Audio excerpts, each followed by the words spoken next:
As you can see, this is what we call a layout storyboard. So I don't know how much they've covered this in the curriculum here, but you're looking for that kind of rigidity, not in the acting and stuff, but in the discipline and the movements of the fields. Thank you. You know, of the posing, we're trying to populate it with key poses so that they can be sheet timed. So if you can command this process, you can really make your storyboard look like the final show. It's almost like you're communicating all the way to the end. See like the depth, I'm going to back up, but Raymie's work has a lot of depth to it. I always liked. He has great acting. I mean, it's funny you said that about acting, but your acting is just spot on. And if you actually look at the storyboard poses, we probably don't have time to do, you'll see that Raymie's puts a lot of little notes in there for the timing and for the animators to you look for certain things, right?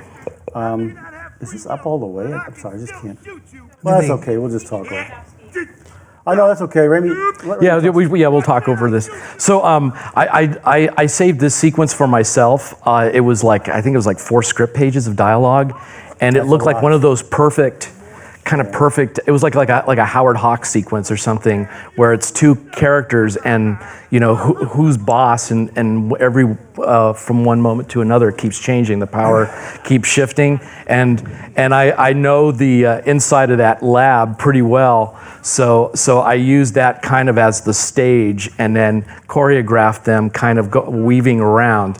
So you know, it's like when Bender had the upper hand, he was more or less pushing the professor and cornering him, and then suddenly when the power would shift and it was obvious that the professor had the obvious hand, then he would end up. Now we're looking at a down shot. So the professor is diminished in the frame. He's lower. And here's very low angles, very very Brad Bird-esque in some ways. Yeah, I kind of got in that, it's kind of a fetish for me to do low angle things, because it's like even when you can't control how the final layout will be, it's really nice to have something graphic behind somebody, like a ceiling or you know a corner of a room or something. So so many times I start, the first thing I draw is the horizon line, and then I start populating the people on it. Yep. But you could see at that very last shot, it's been a while, so I can't remember what the note was, but that was different from the last one.